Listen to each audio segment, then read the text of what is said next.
Merci de nous rejoindre sur Al24 News pour votre journal de 19h. L'essentiel de l'actualité internationale et nationale de ce dimanche 10 août à venir juste après les titres. L'Algérie réitère au Conseil de sécurité de l'ONU sa ferme condamnation des plans de l'entité sioniste visant à vider Gaza de sa population et imposer un contrôle militaire général sur l'enclave. Alger appelle l'organe suprême des Nations Unies à prendre toutes ses responsabilités.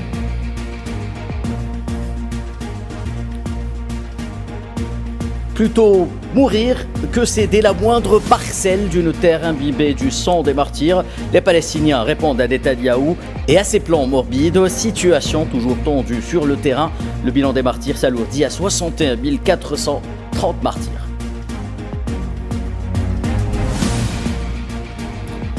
Et au milieu d'une famine qui fait des ravages parmi la population civile, on déplore ce soir 23 personnes tuées lors de largage aléatoire de colis humanitaires par le ciel.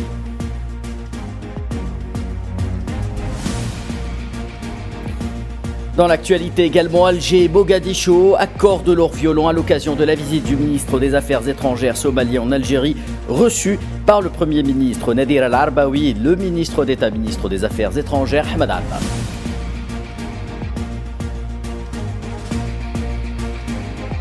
Et enfin, l'écho de la cause du peuple sahraoui résonne au Brésil. Les syndicats font pression et exigent la reconnaissance de la République sahraoui.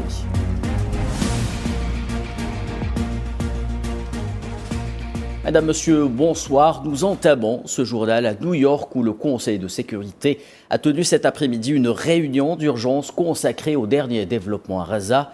Lors de son intervention, le représentant permanent de l'Algérie auprès de l'ONU, Ammar Benjama, a affirmé que l'Algérie condamne avec la plus grande fermeté la décision de l'entité sioniste de déplacer toute la population de la ville de Gaza et d'imposer un contrôle militaire total sur la bande de Gaza, soulignant que l'enclave palestinienne est confrontée à l'enfer entre les mains d'une force d'occupation qui menace la paix et la sécurité internationale. Au drapeau, l'Algérie condamne, dans les termes les plus fermes, la décision de la puissance du cabinet israélien de déplacer l'ensemble de la population de la ville de Gaza et du nord de Gaza et d'imposer plein contrôle militaire de la bande de Gaza, comme si Gaza ne vivait pas déjà sous l'occupation, comme si Gaza n'était pas déjà victime d'un siège inhumain. Ammar Benjama a par ailleurs affirmé que les Palestiniens ne se laisseront pas faire et n'abandonneront pas leurs terres.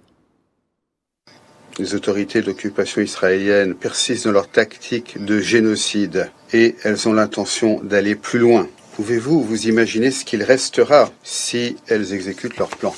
Nos objectifs sont clairs, ils sont parfaitement clairs. Expulser de leur foyer un peuple tout entier. Les Palestiniens ne devront pas avoir d'État, pas de drapeau, pas d'avenir sur leur terre. Il ne restera aucun Palestinien du fleuve à la mer. Et pourtant, ils oublient que la terre se souvient de ses fils. Ils oublient que les oliviers ne se rendent pas devant la hache. À partir de leurs racines, ils poussent à nouveau. Malgré la brutalité de l'opération, les Palestiniens n'abandonneront pas leur terre. Les Palestiniens ne renonceront pas à leurs droits. Nous croyons dans leur résilience que Gaza, même si Gaza est blessé, même si Gaza saigne, un jour Gaza se relèvera. Le représentant de l'Algérie a réitéré son appel en direction du Conseil de sécurité afin que celui-ci prenne ses responsabilités en passant à l'action face aux dérives de l'entité sioniste. Le Conseil de sécurité doit se faire entendre pour défendre l'enfant qui tient à la dernière miette de pain qui lui reste. Il doit se faire entendre pour protéger la mère qui cherche son fils sous les décombres. Il doit se faire entendre pour aider le père qui a été tué alors qu'il recherchait de l'aide pour nourrir ses enfants. Le Conseil doit agir de manière décisive, délibérée. Il doit agir au titre du chapitre 7 de la Charte. Le moment est venu d'imposer des sanctions à la main qui vole les terres, au drapeau qui flotte sur les ruines. La ministre palestinienne des Affaires étrangères, Varsen Arabekian, a qualifié la décision de l'entité sioniste d'envahir et d'occuper la ville de Gaza de décevante, mais plutôt attendue.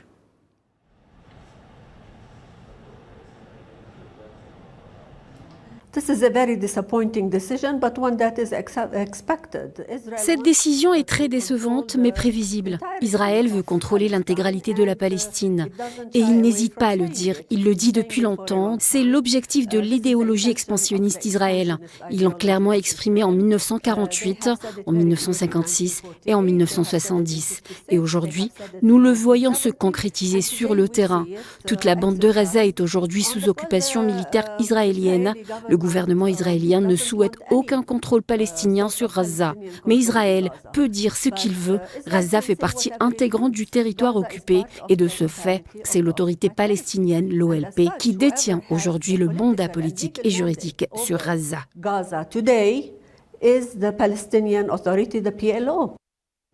La ministre palestinienne a insisté sur le fait que la solution à deux États est la seule valable pour résoudre la question palestinienne telle qu'approuvée par la communauté internationale. La solution à deux États est la seule solution viable. Si quelqu'un pense qu'il existe une autre solution viable, qu'il y réfléchisse à deux fois, car Israël n'acceptera pas un État pour tous ses citoyens, un État démocratique. Nous n'accepterons pas de vivre sous l'apartheid et nous n'accepterons pas le maintien du statu quo actuel. La seule solution viable, telle qu'approuvée par la communauté internationale, voire par l'ensemble de celle-ci, y compris les États-Unis jusqu'à présent, car ils n'ont pas encore déclaré qu'ils étaient contre la solution à deux États et donc la seule solution viable. Et nous devons continuer à la défendre. La conférence de New York a d'ailleurs souligné que c'est la solution à deux États qui doit être recherchée. Et l'annonce du sioniste Netanyahou d'envahir et occuper Gaza n'a pas ébranlé l'engagement des Palestiniens à rester fidèles et attachés à leur terre. Malgré tous les malheurs subis depuis plus de 22 mois de génocide, les Gazaouis sont plus que jamais déterminés à ne pas céder la moindre parcelle de cette terre imbibée du sang des martyrs. Prendre le contrôle de la ville de Gaza et prétendant distribuer une aide humanitaire aux civils en dehors des zones de combat. C'est le nouveau plan de l'occupant sioniste dans l'enclave palestinienne. Un projet qui a suscité une indignation générale parmi les civils palestiniens qui continuent à se battre les pieds nus et le ventre vide. Tout est détruit, il n'y a aucun endroit sûr dans la bande de Gaza. Où sommes-nous censés aller? Vivre sous des tentes n'est pas une vie normale. Nous avons déjà enduré tant de souffrances et d'humiliations en fuyant vers le sud. Netanyahou ne peut pas nous forcer à capituler. Je veux lui dire, tu ne peux pas nous chasser. Fais ce que tu veux. Nous resterons sur nos terres. Nous ne voulons ni de ta nourriture, ni de ton eau. Nous resterons ici jusqu'à la fin. Dans 2 semaines, les forces d'occupation commenceraient à évacuer plus de 800 000 habitants de Gaza vers la zone humanitaire d'El Mawassi, dans le sud de l'enclave, selon les médias sionistes. Fatima El-Shambari, comme beaucoup de déplacés palestiniens, ne supporte pas l'idée d'un nouveau déplacement. Elle, qui a été déplacée à plusieurs reprises depuis le début du génocide. J'ai 9 enfants qui sont tous jeunes et mon mari est blessé. Le déplacement sera difficile pour nous, alors je préfère rester ici à Gaza. La plupart des gens resteront probablement. Tout le monde ne déménagera pas à nouveau. Nous préférons rester ici. Là-bas, où ils nous emmèneront, nous serons humiliés et nous mourrons comme ici, où la mort est partout. Nous restons palestiniens et nous resterons sur la terre palestinienne qui nous abrite. Aucun pays ne nous abritera autant que notre pays, la Palestine. Cette décision, prise après une réunion de hauts responsables sionistes du bureau de Netanyahou, est intervenue malgré tous les appels internationaux croissants invitant à mettre fin au génocide en cours. Une nouvelle opération terrestre d'envergure qui aggraverait certainement la catastrophe humanitaire déjà installée. En ce dimanche 10 août, les corps de 61 martyrs et 363 blessés sont arrivés dans les hôpitaux de Gaza au cours des dernières 24 heures, au 674e jour de l'agression génocidaire sioniste. La situation au sein de l'enclave palestinienne reste particulièrement tendue avec des assassinats de masse pratiqués quotidiennement par l'armée d'occupation. contre des civils palestiniens à proximité des centres de distribution d'aide alimentaire. Ils sont au nombre de 35, dont la vie a été ravie par les balles sionistes, auxquels s'ajoutent 304 blessés, 5 Palestiniens dont 2 enfants ayant rendu l'âme du fait de la famine. L'on déplore également 52 martyrs depuis les premières lueurs du jour. Le bilan de l'agression génocidaire menée par les forces d'occupation sionistes contre la bande de Gaza depuis le 7 octobre 2023 s'est alourdi à 61 430 martyrs et 153 213 blessés.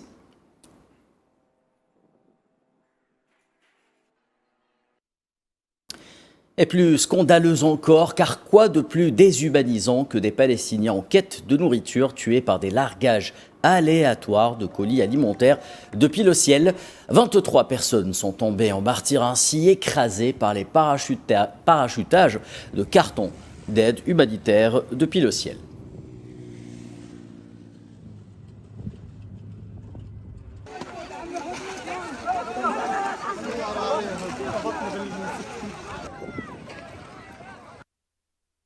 Et l'annonce par le sioniste Netanyahou du projet d'occupation de Gaza a suscité une onde de choc international. Plusieurs capitales du monde ont connu des manifestations de soutien à Gaza, manifestations pacifiques pour dénoncer les crimes sionistes en Palestine qui, pour certaines, ont tourné à la répression policière, notamment à Londres.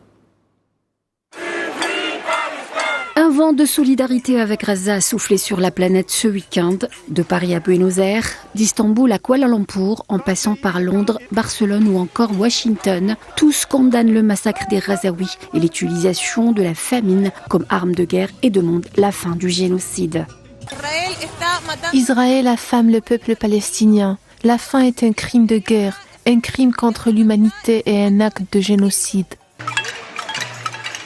À Santiago, la capitale chilienne, les manifestants ont envahi les rues en tapant des casseroles en référence à la famine qui sévit depuis des mois à Gaza. Des slogans comme « Stop au génocide » ont été scandés. Les manifestants ont appelé le gouvernement à rompre ses liens avec l'entité sioniste.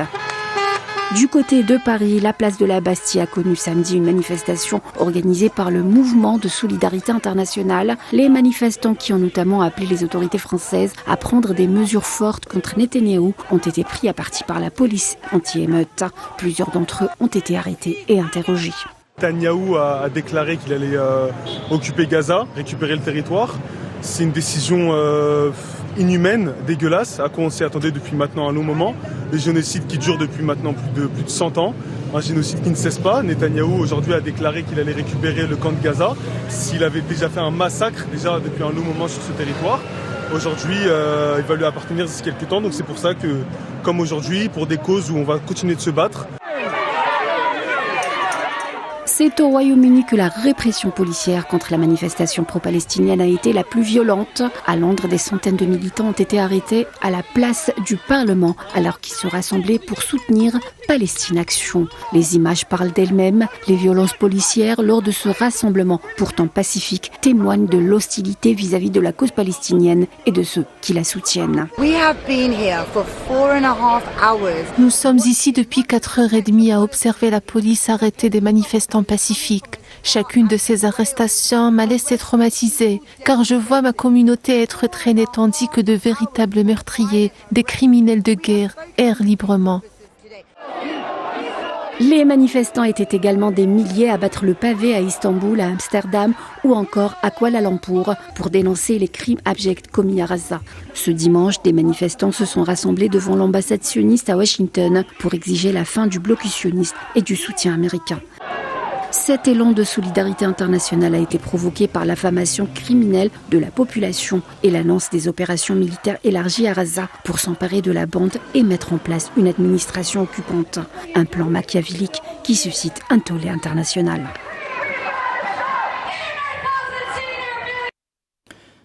Actualité africaine à présent, le ministre d'État, ministre des Affaires étrangères algérien Ahmed Attaf a reçu ce dimanche le ministre des Affaires étrangères et de la coopération internationale somalien Abdisalam Abdi Ali en visite en Algérie. Les deux ministres ont eu des entretiens élargis avec la participation des membres des délégations des deux pays ayant porté sur les moyens de raffermir les relations bilatérales et de renforcer la coordination conjointe autour de questions régionales et internationales d'intérêt commun. العلاقات بين الجزائر والصومال هي Les relations entre l'Algérie et la Somalie sont des relations historiques qui puisent leur force dans les valeurs qui nous unissent, à savoir les valeurs de compréhension, de solidarité et de confiance mutuelle. L'intérêt que porte l'Algérie à la situation dans l'État frère de Somalie n'a jamais faibli. Elle s'est toujours tenue à ses côtés, soutenant ses efforts pour restaurer la sécurité et la stabilité. La position de l'Algérie aux côtés de la Somalie sœur n'a jamais été une position de circonstance ou passagère, mais plutôt une position historique, profondément ancrée et enracinée. C'est une position qui repose sur la conviction ferme de l'Algérie que la sécurité et la stabilité de la Somalie font partie intégrante de la sécurité et de la stabilité de la Corne de l'Afrique et de tout notre continent africain. C'est une position qui se reflète dans l'engagement total de l'Algérie à mobiliser tant l'Union africaine que les Nations unies pour soutenir la sécurité et la stabilité de la Somalie.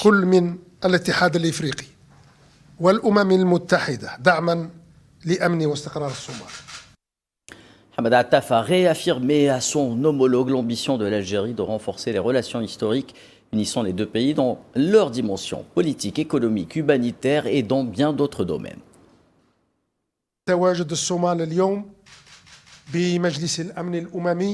La présence de la Somalie aujourd'hui au Conseil de sécurité de l'ONU en tant que membre non permanent et en tant que partie active au sein du groupe des 3 membres africains A3, dans le contexte du retour progressif de la sécurité et de la stabilité en Somalie, j'ai affirmé aujourd'hui à mon frère, son Excellence le ministre Abdisalam Abdi Ali, notre aspiration à renforcer les relations historiques qui unissent nos 2 pays frères dans leur dimension politique, économique et même humanitaire, en renforçant la coopération dans les domaines de la formation professionnelle et de l'enseignement supérieur. Nous nous sommes accordés sur la nécessité de renforcer le cadre institutionnel de la coopération bilatérale ainsi que l'importance d'enrichir le cadre juridique de nos relations bilatérales. Et le ministre d'État réaffirme que les efforts de l'Algérie et de la Somalie au Conseil de sécurité visent avant tout de défendre la cause centrale de la nation arabe, la cause palestinienne. جهود الجزائر والصومال في مجلس الأمن الدفاع عن القضية المركزية للأمة العربية القضية الفلسطينية. Les efforts de l'Algérie et de la Somalie au Conseil de sécurité visent à défendre la cause centrale de la nation arabe, la cause palestinienne, qui fait aujourd'hui face au danger de sa liquidation face aux crimes de génocide continu à Gaza et à la relance des plans de déplacement forcés. Ceci à la lumière de l'insistance de l'occupant israélien à saper et à effacer les contours de la solution à 2 États convenue au niveau régional et international, à commencer par sa récente déclaration injuste et provocatrice d'étendre son autorité sur Gaza dans le but de frapper au cœur le projet d'État palestinien. Hamad Attaf d'ajouter l'Algérie et la Somalie soutiennent tout ce qui peut contribuer à jeter les bases de la paix, de la sécurité et de la stabilité dans l'espace sahélo-sahérien et dans la Corne de l'Afrique. وبحكم انتمائهما إلى فضائي الساحل الصحراوي والقرن الإفريقي. En vertu de leur appartenance aux espaces sahélo-sahariens et de la Corne de l'Afrique, l'Algérie et la Somalie soutiennent tout ce qui peut contribuer à jeter les bases de la paix, de la sécurité et de la stabilité dans ces 2 régions. Cela repose sur les principes du respect de la souveraineté des États, de l'inviolabilité de leur territoire et de la non-ingérence dans leurs affaires, ainsi que sur le renforcement de la coopération régionale dans la lutte contre le terrorisme et la criminalité transnationale, qui est associé. Sur le plan africain, les efforts et les démarches de nos 2 pays se concentrent sur la défense des priorités sécuritaires, politiques et économiques de notre continent africain, notamment dans le cadre du groupe A3, qui prouve à chaque fois sa pertinence et sa capacité à unifier le front africain et à renforcer sa voix au sein de la plus grande et de la plus importante instance internationale de la diplomatie multilatérale.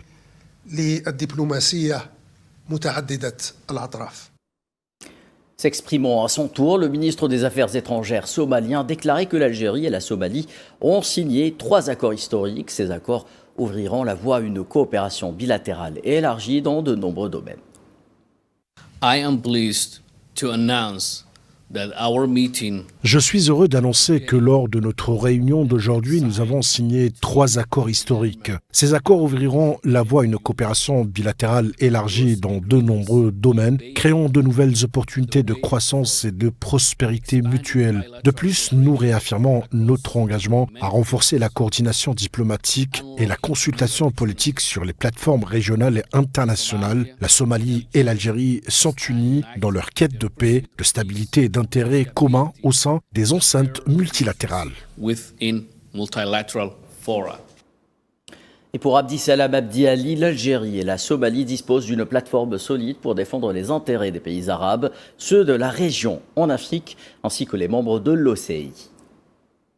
As you know, our sister brother Algeria and Somalia. Comme vous le savez, notre pays frère, l'Algérie et la Somalie, siègent désormais au Conseil de sécurité de l'ONU. Nous sommes également membres de l'OCI et de l'Union africaine. Je crois donc que nous disposons d'une plateforme solide pour défendre les meilleurs intérêts des pays arabes, les meilleurs intérêts de notre région en Afrique et les meilleurs intérêts de la région islamique au sein de l'OCI. Et c'est un grand honneur que nous, mon homologue, mon frère et moi-même, travaillons en étroite collaboration sur ces questions. Cette visite insuffle un nouvel élan qui ouvrira les portes à un nouveau partenariat stratégique entre la Somalie et l'Algérie. Et à son tour, le Premier ministre algérien Nadir Al-Arbaoui a reçu dimanche au palais du gouvernement le ministre des Affaires étrangères somalien Abdissalam Abdi Ali. À cette occasion, le ministre somalien a transmis les salutations et l'expression de la haute considération du président de la République fédérale de Somalie, M. Hassan Sheikh Mahmoud, au président Abdelmajid Tebboune, ainsi que sa forte volonté d'œuvrer de concert à la promotion des relations entre les deux pays frères en faveur de la paix, de la sécurité et du développement, notamment au niveau arabe et africain.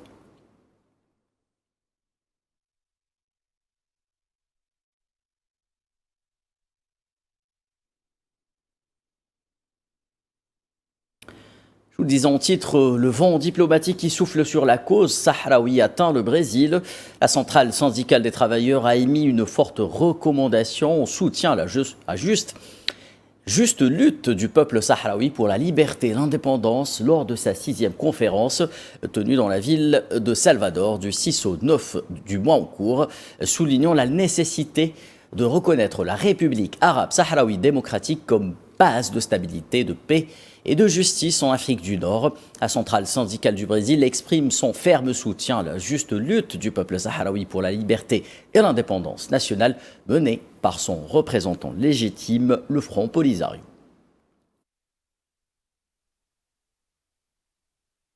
Compte tenu des arguments juridiques et politiques qui soulignent clairement la nécessité de reconnaître la République arabe sahraoui démocratique comme fondement de la stabilité, de la paix et de la justice en Afrique du Nord, la Confédération des travailleurs du Brésil exprime son soutien sans faille à la juste lutte du peuple sahraoui pour la liberté et l'indépendance nationale sous la direction de son représentant légitime, le Front Polisario. Le syndicat brésilien exige la libération de tous les prisonniers politiques sahraouis et la fin de l'occupation marocaine du Sahara occidental. Nous condamnons les graves violations des droits de l'homme dans les zones occupées du Sahara occidental. Le syndicat demande au Brésil de reconnaître la République sahraoui en soutien au droit international, à la légitimité internationale et aux droits du peuple sahraoui, à l'autodétermination. Conflit en Ukraine en attendant la prochaine rencontre entre Donald Trump et Vladimir Poutine. Ukrainiens et Russes continuent de s'affronter sur le terrain, notamment via des frappes intervenues de part et d'autre. Bilan 5 morts côté ukrainien, 2 côté russe.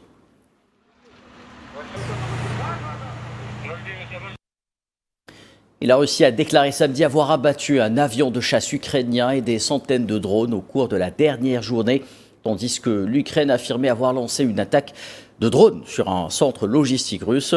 Au cours des dernières 24 heures, les forces russes ont lancé des frappes contre des ateliers de production ukrainiens, des points de contrôle de drones à distance et des déploiements temporaires dans 142 zones.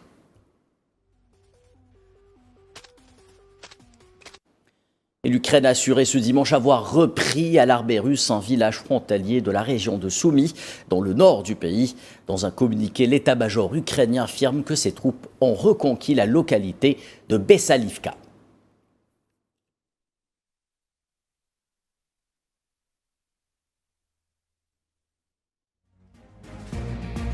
C'est la fin de ce journal. L'actualité se poursuit sur Al 24 News avec l'échiquier international présenté par Calais Boisis.